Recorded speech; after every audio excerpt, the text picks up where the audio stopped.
Hello everyone, welcome to Vision Study Hub. और आज हम लोग डिस्कस करने वाले हैं एप्लीकेशन एंड डेरिवेटिव्स में एक्सरसाइज 6.1 के बारे में। 6.1 पहला एक्सरसाइज है एप्लीकेशन ऑफ डेरिवेटिव्स का। तो इसमें हमें rate of change of quantity के बारे में डिस्कस करना है। इसमें जितने भी क्वेश्चंस होंगे वो डिस्कस किए जाएंगे rate of change of quantity के बारे में। फिर इसमें इंक्रीजिंग और डिक्रीजिंग के बारे में डिस्कस किया जाएगा। इंक्रीजिंग और डिक्रीजिंग भी क्या, रेट, इंक्रीजिंग और डिक्रीजिंग का रेट पूछा जाएगा। इंक्रीजिंग और डिक्रीजिंग का रेट पूछा जाएगा। और यहाँ पर पहला पॉइंट जो है तो रेट ऑफ चेंज ही पूछा जाएगा, और फिर दूसरे में इंक्रीजिंग और डिक्रीजिंग रेट पूछा जाएगा। और हो सकता है कि थोड़ा सा और मॉडिफाई करें तो ए और बी जो क्वांटिटी दी जाएगी उसकी वैल्यू पूछी जाएगी। तो अकॉर्डिंग टू क्वेश्चन हम उस बात को एक्सप्लेनेशन में शो करेंगे, उसको शो करेंगे। तो आप इस वीडियो को बहुत ध्यान से देखिएगा कि यहाँ पे क्या क्या बातें हो रही है। तो पहला जो क्वेश्चन है वो ये है कि area of circle, area of circle क्या होता है? एरिया ऑफ सर्किल होता है ए इक्वल पाई आर स्क्वायर।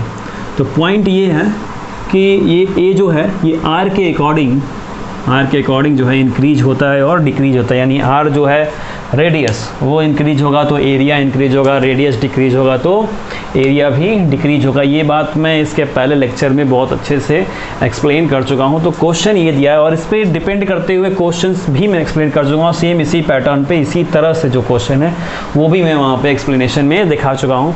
तो पॉइंट ये है कि व्हेन आर इक्वल 3 सेंटीमीटर और सेकेंड जब आर इक्वल 4 सेंटीमीटर हो तो रेट ऑफ चेंज बताइए। क्या बताइए? Rate of change. तो रेट ऑफ चेंज जो है रेडियस के अकॉर्डिंग ये चेंज होने वाला। तो first when r equal 3 centimetre, तो आर इक्वल 3 सेंटीमीटर के अकॉर्डिंग पहले तो हम रेट ऑफ चेंज मालूम कर लेना। Rate of change of quantity, और क्वांटिटी के प्लेस पर क्या है? एरिया। क्या है? एरिया। तो ये हो गया D A upon D R. तो डी अपॉन डी आर और आर के प्लेस, ए के प्लेस पर क्या है? पाई आर स्क्वायर। तो ये कितना हो जाएगा? 2 पाई आर। कितना हो गया? 2 पाई आर। तो जब D A upon D R हमें फाइंड करना है और आर इक्वल क्या है यहाँ पे? 3 सेंटीमीटर है, तो वो हमें इसमें पुट करना होगा। तो ये हो गया 2 पाई इंटू 3, तो कितना हो गया? 6 पाई।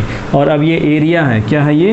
एरिया, एरिया को शो कर रहा है। तो ये कितना हो गया? 6 पाई सेंटीमीटर स्क्वायर। कितना हो गया? 6 पाई सेंटीमीटर स्क्वायर। तो ये है rate of change of area of circle. Area of circle 6 pi centimetre square, 6 pi centimetre square. तो बिल्कुल इसी तरह से हम r इक्वल 4 सेंटीमीटर भी आपको रेट ऑफ चेंज यही 2 पाई आर ही मिलेगा। बस r की जगह 3 सेंटीमीटर यहाँ पुट कर रहे हैं, वहाँ भी r इक्वल 4 सेंटीमीटर आप वहाँ पे पुट करेंगे। तो क्वेश्चन नंबर 1 का सॉल्यूशन इसी तरह से होना है। इसी तरह से आप rate of change of quantity मालूम करेंगे। डिफरेंशिएशन आपको करना है, जो भी क्वांटिटी दी जाएगी उसका उसी के रिस्पेक्ट में, जिसके रिस्पेक्ट में ये बात कही जाएगी, जिस पे आपको उसमें ऑब्जर्वेशन से दिखेगा कि वो किस पे डिपेंड करता है। यहाँ पे एरिया जो है वो रेडियस पर डिपेंड करता है। रेडियस पे क्या करता है? डिपेंड करता है। तो रेडियस के रिस्पेक्ट में हम यहाँ पे इसका डिफरेंशिएशन करेंगे तो D A upon D R हो जाएगा। ये बातें और बेहतर से समझने के लिए आप इसके पिछले वाला लेक्चर जो पार्ट 1 है उसको बहुत ध्यान से देखिएगा ताकि आपको ये सब बातें समझ में आ जाए। तो यहाँ पर मैं इसका सॉल्यूशन दिखाऊँ तो ये था क्वेश्चन नंबर 1 का सॉल्यूशन, जिसमें rate of change 6 pi centimetre square हमें फाइंड हुआ है। सेकंड आपको इसको इसी तरह से सॉल्व करना है। तो अब सॉल्व करते हैं क्वेश्चन नंबर 2 को। क्वेश्चन नंबर 2 बहुत ही इंपॉर्टेंट क्वेश्चन है। बुक अपने साथ लेकर के इस वीडियो को देखिएगा ताकि क्वेश्चन जो है आपको उसमें रीड करने को मिले। मैं यहाँ पे उसको मैथमेटिकली तरीके से चेंज करके और फिर यहाँ पे बातें आप लोगों से कर रहा हूँ। तो D we upon D t, d we upon D t का मतलब क्या है कि volume of a cube, volume of a cube. भी का मतलब क्या होता है? Volume of a cube. ये वॉल्यूम ऑफ क्यूब जो है वो इंक्रीज हो रहा है। क्या हो रहा है? इंक्रीज हो रहा है। इंक्रीजिंग कैसे मालूम चल रहा है कि दिया है कि D we upon D T. तो D we upon D T यानी कि चेंज हो रहा है, रेट क्या हो रहा है? इसका चेंज हो रहा है। और वो जो रेट जो चेंज हो रहा है वो कैसे चेंज हो रहा है? 8 सेंटीमीटर क्यूब पर सेकंड। हर एक सेकंड में 8 सेंटीमीटर क्यूब क्या हो रहा है? चेंज हो जा रहा है। तो चेंज को अब मैं यहाँ पे कहूँगा कि इंक्रीज हो जा रहा है। क्या हो जा रहा है? इंक्रीज। क्यों? क्योंकि ये 8 का सिंबल प्लस दिया है। क्या दिया है? प्लस, यानी कि पॉजिटिव। पॉजिटिव अगर सिंबल दिया है किसी भी रेट ऑफ चेंज का तो उसका मीनिंग ये होता है कि वो इंक्रीज हो रहा है। क्या हो रहा है? वो इंक्रीज हो रहा है। अगर वो निगेटिव देता है तो इसका मतलब है कि वो डिक्रीज हो रहा है। क्या होता है? वो डिक्रीज हो रहा है। बात याद रखिएगा कि इंक्रीज और और डिक्रीज़ वाली कंडीशन में। इंक्रीज़ में पॉजिटिव होता है और डिक्रीज़ में निगेटिव होता है। कैसा होता है? निगेटिव जो होता है। तो उसी को मैंने बड़े अच्छे से लिख दिया कि dV/dt जो है वो 8 cm3/सेकेंड दिया हुआ है। और फिर दिया है कि A = 12 सेंटीमीटर। यदि A = 12 सेंटीमीटर हो तो इस पॉइंट पर उसका सरफेस एरिया यानी कैपिटल S वो कितना फास्ट इंक्रीज़ करेगा, कितना फास्ट क्या करेगा, इंक्रीज़ करेगा। क्वेश्चन यही है, क्वेश्चन क्या है, यही है, कितना फास्ट वो इंक्रीज़ करेगा। ध्यान दीजिएगा, क्वेश्चन ये है कि A = जब 12 सेंटीमीटर दिया हो तो सरफेस एरिया कितना फास्ट इंक्रीज़ करेगा। तो पहले तो हमें dA/dt ही नहीं मालूम है, dA/dt ही हमें पता नहीं है। dA/dt क्या होगा, small a, sorry dA/dt small a नहीं। तो सरफेस एरिया का ज़रा फॉर्मूला ध्यान दीजिएगा। सरफेस एरिया इक्वल कितना होता है, 6a²। क्या होता है, 6a²। और वॉल्यूम क्या होता है, a³। वॉल्यूम क्या होता है, a³। तो dV/dt ऐसे रहने देते हैं। तो d/dt v के प्लेस पर a³ हो जाएगा, इक्वल 8 cm3/सेकेंड दिया तो 8 को ऐसे रहने देते हैं। तो a³ का डिफरेंशिएशन करेंगे तो ये मिल जाएगा 3a² dA/dt। a का भी डिफरेंशिएशन करेंगे क्योंकि t के रिस्पेक्ट में हो रहा है। dt = 8। तो 3a² उधर जाएगा तो ये हो जाएगा dA/dt = 8/3a²। इक्वेशन नंबर 1 हो गया। अब बात करना है कि सरफेस एरिया का रेट जो है इंक्रीज़ होना है। क्या होना है, इंक्रीज़ होना है। तो टू क्वेश्चन के अकॉर्डिंग सरफेस एरिया का रेट चेंज होगा, यानी कि ds/dt। तो s की वैल्यू क्या है, d/dt 6a²। कितनी है, 6a²। तो 6 तो आगे चला आएगा और a² का डिफरेंशिएशन होगा, यानी कि कुछ इस तरह से 6d/dt a²। तो ये क्या हो जाएगा, 2a हो जाएगा। तो 6 तो इसको हम ऐसे लिख सकते हैं 6 × 2a × dA/dt। यहाँ भी d a होगा, a का फिर से डिफरेंशिएशन होता है dA/dt। तो dA/dt की वैल्यू कितनी है, 8/3a²। ये हो गया 12a। तो 12a × 8/3a², करेक्ट ना। तो 3 से 12 कैंसिल 4 और a से a² कैंसिल का a। तो 4 8 जा कितना हो गया, 32/a हो गया। और a इक्वल हमें 12 पुट करना है। a इक्वल क्या हमें पुट करना है, 12 पुट करना है। तो ये हो जाएगा 32/12। इसे मैं ऐसा राइट कर दे रहा हूँ, ये हो गया 32/12। कैंसिल करेंगे तो हमें कितना मिलेगा, 4 8 जा 32, 4 3 जा 12। तो हमें मिला ये 8/3 और सरफेस एरिया है तो कितना हो गया, सेंटीमीटर/सेकेंड। बात इंक्रीजिंग की हो रही है तो 8/3 सेंटीमीटर/सेकेंड के रेट से क्या होगा, ये इंक्रीज होगा। इसी रेट से ये इंक्रीज होगा ds/dt 8/3 सेंटीमीटर/सेकेंड। इसी रेट से ये इंक्रीज़ होने वाला है। ध्यान दीजिएगा, इसीलिए मैंने ये दो फॉर्मूले राइट कर दिए कि s = 6a² होता है और v की वैल्यू a³ होती है। कितनी होती है, a³ होती है। तो इसीलिए a³ का डिफरेंशिएशन करेंगे तो 3a² × dA/dt मिला। फिर 3a² को उधर लेके चलेगा, इक्वेशन 1 बन गया।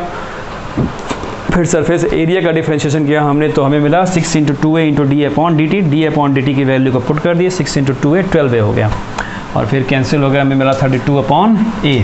तो 32/a मिला। तो फिर वहाँ से हमने a = 12 सेंटीमीटर पुट कर दिया तो हमें 8/3 सेंटीमीटर/सेकेंड ये वैल्यू मिले। तो इस तरह का क्वेश्चन भी बहुत ही इंपॉर्टेंट है और ये एग्ज़ाम में आ सकता है। तो इस क्वेश्चन का सॉल्यूशन वीडियो को पॉज करके नोट डाउन कर लीजिए, और बिल्कुल क्वेश्चन नंबर 2 की तरह ही क्वेश्चन नंबर 3 से लेकर के क्वेश्चन 6 तक सेम इसी पैटर्न पर सॉल्व होना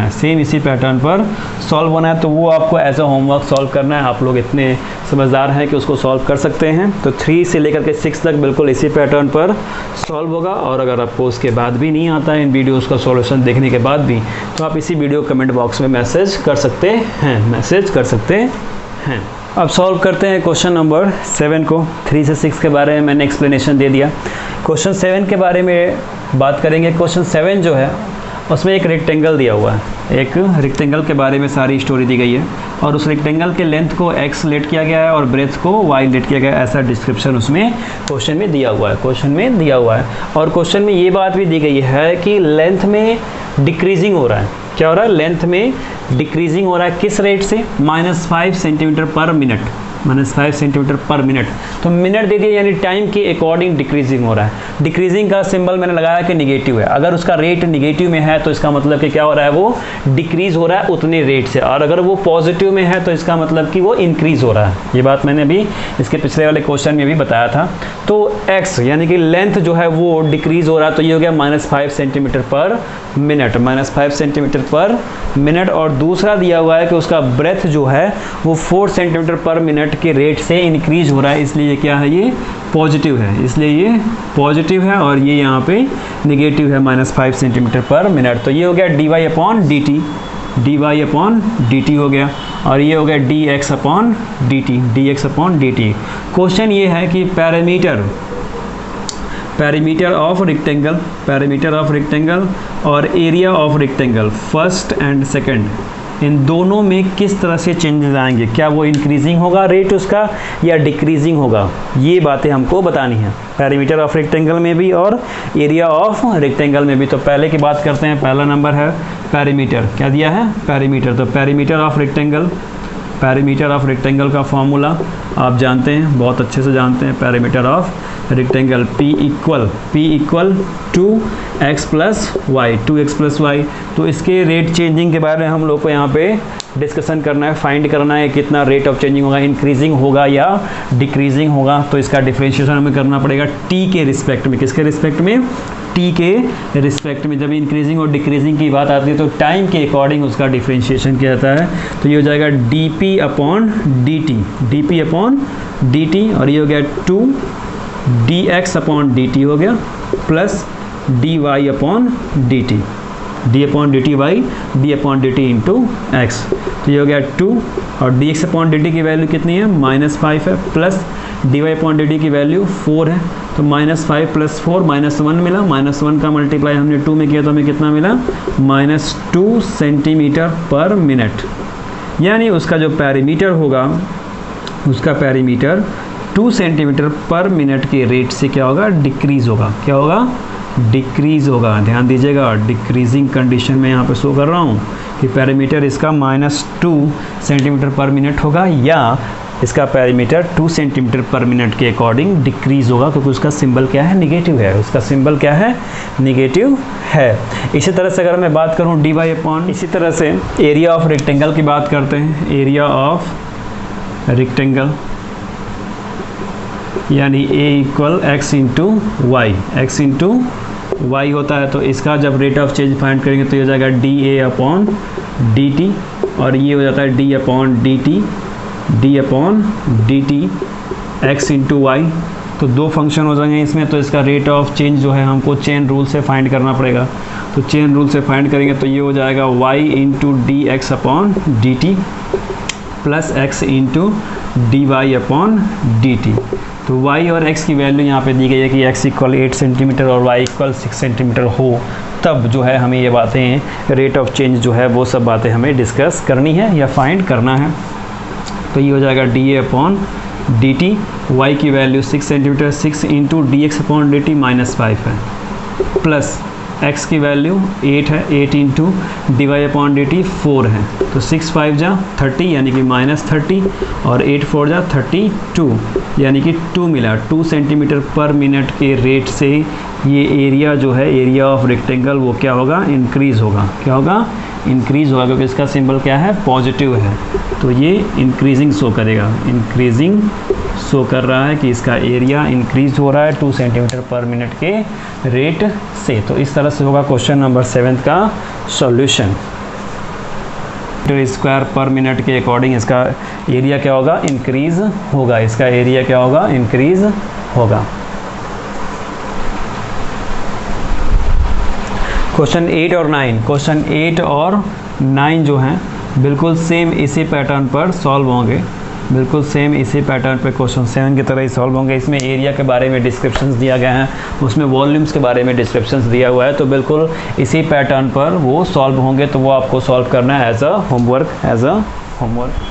अब सॉल्व करते हैं क्वेश्चन नंबर 10 को। क्वेश्चन नंबर 10 को सॉल्व करते हैं। क्वेश्चन नंबर 10 में दिया हुआ है कि एक लैडर है, एक सीढ़ी है और वो किसी दीवार से चिपकी हुई है, इस तरह से लटकी हुई है, और इस लैडर की लेंथ दी गई है कि वो 5 सेंटीमीटर है, और उसका जो फुट है, ये फुट जो है खिसकता चला जा रहा है। तो लैडर जो है खिसकती चली जा रही है इस दीवार के सहारे, और ये लैडर का फुट जो है वो 4 सेंटीमीटर की डिस्टेंस पे है वॉल से 4 सेंटीमीटर की डिस्टेंस पर ये है, ये दिया हुआ है। लेकिन फिर भी हमें ऐसे लेट कर रहा हूँ कि foot of ladder from wall वो कितना है, x है, और हाइट ऑफ वॉल जो है वो कितनी है, y है। इसको मैं y ले रहा हूँ, क्या ले रहा हूँ, y, और ये पूरा का पूरा x ले रहा हूँ, यानी x equal 4 centimetre. x equal 4 centimetre बाद में हम दिखाएंगे कि x इक्वल कितना है, 4 सेंटीमीटर का यूज हम लोग करेंगे, 4 सेंटीमीटर। तो ये क्या बन जा रहा है, एक राइट एंगल ट्रायंगल बन जा रहा है। तो राइट एंगल ट्रायंगल में पाइथागोरस थ्योरम यूज़ करते हैं। क्वेश्चन ये है कि वो इसके गिरने की रेट जो है वो बहुत तेज़ नहीं है, 2 सेंटीमीटर पर सेकेंड है। तो ये कितनी तेज़ी से ये गिर जाएगा, कितनी तेज़ी से गिर जाएगा, तो वॉल से कितनी दूर पर होगा। वॉल से इसकी जो डिस्टेंस है, मान ली कि ये इतनी है, तो वॉल से इसकी डिस्टेंस कितनी तेज़ी से कम होती जाएगी, यानी कि dy/dt हमें क्या करना है, फाइंड करना है, dy/dt, क्योंकि ये वॉल पे ही चिपकी हुई है। तो वॉल से गिरने की दर, इससे डिस्टेंस जाने की दर कितनी तेज़ है। तो बाय पाइथागोरस थ्योरम इसको कैसे राइट करेंगे हम, perpendicular square plus base square, यानी कि x square plus y square equal 5 का स्क्वायर, 5 जो हाइपोटेन्यूज से काम कर रही है, तो 5 का स्क्वायर करेंगे तो कितना मिलेगा, 25 मिलेगा। तो ये x स्क्वायर उधर गया तो कितना हो गया, y square equal 25 minus x square, और यहाँ का स्क्वायर हटेगा तो क्या हो जाएगा, √25 माइनस एक्स स्क्वायर। तो इसका जब हम डिफ्रेंशिएशन करेंगे टाइम के अकॉर्डिंग तो हो जाएगा dy/dt, और ये हो जाएगा -1/√25 माइनस एक्स स्क्वायर। डिफरेंटिबिलिटी में मैंने ये रूल आपको बताए हैं, क्योंकि इसका पावर 1/2 हो जा रहा है, तो ये हो जाएगा -1/√25 माइनस एक्स स्क्वायर। और एक्स स्क्वायर का भी जब डिफ्रेंशिएशन करेंगे तो ये हो जाता है इस तरह से, -x/√25 minus x square into dx/dt हो जाता। तो dx/dt की वैल्यू दी गई है 2 सेंटीमीटर पर सेकेंड। 2 सेंटीमीटर पर सेकेंड के अकॉर्डिंग क्या हो रहा है, ये गिरता चला जा रहा है, 2 सेंटीमीटर पर सेकेंड से गिरता चला जा रहा है। तो उसको हम यहाँ पर जब पुट करेंगे तो ये हो जाएगा, यहाँ पे पुट करेंगे 2, क्या पुट करेंगे 2, तो 2 से 2 क्या हो जाएगा, इसमें मल्टीप्लाई हो जाएगा, तो हो जाएगा -2x/√25 माइनस एक्स स्क्वायर। ये हो गया dy/dt, और x की वैल्यू दी गई है कि ये कितना है, 4 सेंटीमीटर है। तो इसे जब यहाँ पर पुट करेंगे x के प्लेस पर तो हो जाएगा -2 × 4/√25 माइनस 4 का स्क्वायर। तो 4 का स्क्वायर कितना हो जाएगा, 16। तो 25 से 16 सब होगा तो मिलेगा 9, और 9 का स्क्वायर रूट करेंगे तो मिलेगा 3। तो ये हो गया -8/3 सेंटीमीटर पर सेकेंड। तो ये 8/3 सेंटीमीटर पर सेकेंड के अकॉर्डिंग क्या होता जाएगा, डिक्रीज़ होता जाएगा। क्या होता जाएगा, डिक्रीज़ होता जाएगा, यानी कि डिक्रीज़ ही होना है। जब इससे गिर ही रहा है तो इसकी जो ये लेंथ है, y की लेंथ, अभी घटती चली जाएगी ना धीरे धीरे इधर, तो वो डिक्रीज़ होता जाएगा। तो किस रेट से वो डिक्रीज़ हो रहा है, 8/3 सेंटीमीटर पर सेकेंड के रेट से क्या हो रहा है, वो डिक्रीज़ हो रहा है। तो बिल्कुल इसी क्वेश्चन की तरह 11 से लेकर के 13 तक वो क्वेश्चन लैंग्वेज में क्वेश्चन दिए गए हैं, उसकी स्टोरी राइट की गई है। बिल्कुल इसी पैटर्न पर 11 से लेकर के 13 तक के क्वेश्चन जो है वो सॉल्व होंगे। 11 से 13 तक क्वेश्चन सॉल्व होंगे, इसी पैटर्न पर आपको सॉल्व करना है। तो इस सॉल्यूशन को वीडियो को पॉज करके नोट डाउन कर लीजिए। यहाँ पर हमें ये बताना था कि वॉल की हाइट जो है लैडर के अकॉर्डिंग कैसे कैसे डिक्रीज होती जा रही है, क्योंकि वॉल की हाइट का मतलब कि लैडर सरकती जा रही है, खिसकती जा रही है, तो ये गिरेगी तो इसकी हाइट जो है अभी तो वाई पर है ना, तो कम होती जाएगी। तो उसके कम होने का रेट क्या है, तो वो है 8/3 सेंटीमीटर पर सेकेंड। और कम कैसे हमें फील हो रहा है, क्योंकि उसका वैल्यू किस में आ रहा है, निगेटिव में आ रहा है। इसका मतलब वो डिक्रीज होता जा रहा है। अब बात करते हैं क्वेश्चन नंबर 14 की। क्वेश्चन 14 में ये दिया गया है कि कोई पाइप है, तो इस पाइप से सैंड जो है गिर रहा है, पोरिंग हो रहा है, तो एक कोन फॉर्म हो रहा है। क्या फॉर्म हो रहा है? कोन फॉर्म हो रहा है। और इस कोन के बारे में ये बात दी गई है, अबाउट कोन। किसके बारे में है ये? कोन के बारे में, कि इसकी हाइट जो है, इसके रेडियस का 1/6 है। इसके रेडियस का क्या है? 1/6 है। तो यहाँ के अकॉर्डिंग r इक्वल क्या हो जाएगा? 6h। r इक्वल क्या हो गया? 6h। ये 6 यहाँ से इधर आएगा तो मल्टीप्लाई करेगा, तो r इक्वल कितना हो गया? 6h। दूसरी बात दी जा रही है कि सैंड जो गिर रहा है, तो इसके गिरने की जो रेट है वो 12 सेंटीमीटर क्यूब पर सेकेंड है। यानी क्यूब में है, यानी कि क्या हो गया? वॉल्यूम है, dV/dt। क्या हो गया? dV/dt हो गया। क्वेश्चन ये दिया जा रहा है कि जब हाइट इसकी 4 सेंटीमीटर हो, हाइट किसकी 4 सेंटीमीटर? इसकी हाइट 4 सेंटीमीटर हो, तो इसकी हाइट की इंक्रीजिंग की रेट ऑफ हाइट इंक्रीजिंग क्या होगी? रेट ऑफ हाइट इंक्रीजिंग क्या होगी? यानी कि dH/dt। कब? जब h इक्वल 4 सेंटीमीटर हो। कब? जब h इक्वल क्या हो? 4 सेंटीमीटर हो। ध्यान दीजिएगा, जब h इक्वल 4 सेंटीमीटर हो तब dH/dt क्या होगा? हमें dH पता करना है। तो जब dH पता करें तो पहले इसके वॉल्यूम के अकॉर्डिंग dV/dt फाइंड करते हैं। ये तो दिया हुआ है, लेकिन dV/dt क्या करते हैं? फाइंड करते हैं। तो वॉल्यूम ऑफ कोन क्या होता है? वॉल्यूम ऑफ कोन, उसके लिए हमें मालूम करना होगा वॉल्यूम ऑफ कोन क्या होता है। V इक्वल 1/3 पाई r² h। तो V इक्वल क्या हो गया? 1/3 पाई r के प्लेस पर 6h रखेंगे का होल स्क्वायर इंटू h रखेंगे, तो ये 36h² होगा। h से मल्टीप्लाई होगा, h क्यूब होगा। 36 को 3 से डिवाइड करेंगे तो मिलेगा 12 पाई h क्यूब। V इक्वल मिला, तो dV/dt करेंगे जब इसका, तो ये हो जाएगा 12 पाई आगे और फिर d/dt h³ into dH/dt। Chain rule के थ्रू, किसके थ्रू? चेन रूल के थ्रू मैं ये राइट कर रहा हूँ। चेन रूल के थ्रू यही होगा कि h का भी होगा और फिर h³ का भी होगा। तो h³ का करेंगे तो हमें क्या मिलेगा? 3h² और dH/dt ऐसे ही रहेगा। तो 3 का 12 में मल्टीप्लाई करेंगे तो कितना हो जाएगा? 36 पाई h² dH/dt। ये हो गया dV/dt। इतना करेक्ट है। तो dV/dt इक्वल 36 पाई h² dH/dt मिला। तो इसके अकॉर्डिंग जब यहाँ पे h की वैल्यू हम 4 रखेंगे और dV/dt की वैल्यू 12 यहाँ पे रखेंगे, तो ये कुछ इस तरह से हो जाएगा। 12 इक्वल 36 पाई h के प्लेस पर 4, यानी कि 4 का स्क्वायर और dH/dt। तो आप सारी बातें समझ गए, यानी कि इन लोगों को इधर लेकर के आना है, इन लोगों को इस तरफ लेकर के आना है। तो dH/dt हमें क्या हो जाएगा? मिल जाएगा, dH/dt मिल जाएगा। तो ये हो गया dH/dt equal dH/dt equal 12/36 pi into 16, 36 pi into 16।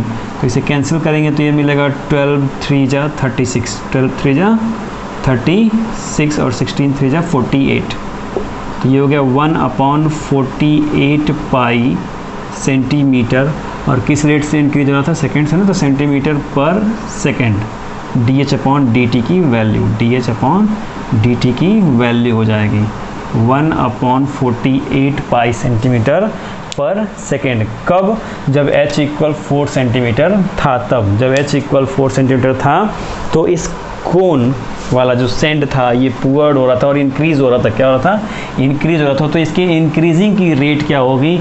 यानी कि dH/dt हमें फाइंड करना था, तो dH/dt इक्वल मिला 1/48 पाई सेंटीमीटर पर सेकेंड। तो स्टूडेंट ये बहुत ही इंपॉर्टेंट क्वेश्चन है और बिल्कुल इसी क्वेश्चन की तरह ही 15 से लेकर के 18 तक सभी क्वेश्चन सॉल्व होंगे, बिल्कुल इसी पैटर्न पर। 15 और 16 तो बिल्कुल इसी पे सॉल्व होने हैं। 17 और 18 जो हैं वो MCQ हैं।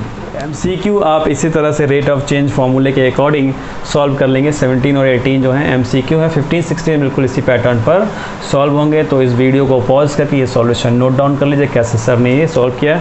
बुक आपके पास होगा, आप बुक से ही ये क्वेश्चन देख लेंगे कि सर जो बातें बता रहे थे वो मैथमेटिकली तरीके से बता रहे थे, क्वेश्चंस जो आपके पास बुक में लिखी हुई थी, तो उसके अकॉर्डिंग ही मैंने यहाँ पर सॉल्व किया कि जब h = 4 सेंटीमीटर होगा तो इस कोन वाले सेंड के इंक्रीज़ होने का रेट उसकी, तो इस तरह से हमें सेंड पुअर होने का रेट, सेंड पुअर के इंक्रीजिंग का रेट मिला, dh/dt = 1/48 पाई सेंटीमीटर पर सेकेंड।